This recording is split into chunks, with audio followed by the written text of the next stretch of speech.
Halo Chris, boleh dijelaskan nanti demonstrasi akan dilangsungkan di mana dan bagaimana kondisi di sana?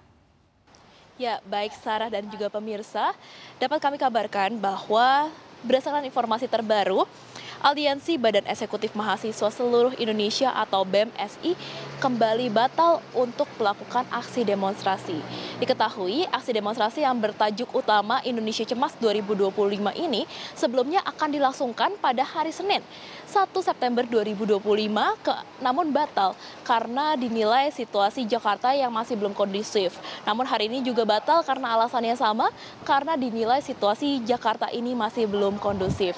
Namun dapat kami sampaikan bahwa salah satu lokasi titik demo yang kerap menjadi titik demo adalah gedung MPR DPR, di mana berdasarkan pantauan kami pada hari ini pukul 10:45 waktu Indonesia Barat terlihat masih lenggang pemirsa.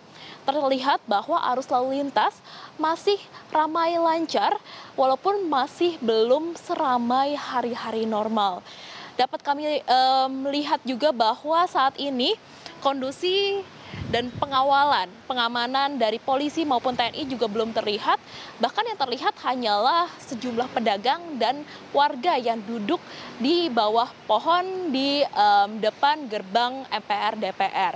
Kemudian titik demo lainnya yang kerap menjadi titik demo adalah Silang Selatan Monas ataupun di depan Bundaran Patung Kuda, di mana dapat kami sampaikan bahwa saat ini kondisinya juga masih kondusif, arus lalu lintas masih sama, masih lenggang, dan kecepatan mungkin 30 km per jam, dan kemudian juga masih belum sebanyak kendaraan-kendaraan masih belum sebanyak hari-hari normal.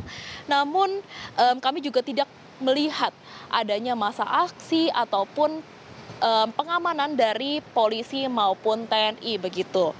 Sementara itu, berdasarkan informasi yang kami himpun dari warga juga bahwa katanya titik temu demonstrasi ada di Irti Monas, namun memang masih lenggang dan bahkan bisa dibilang masih kosong begitu depan balai kota juga.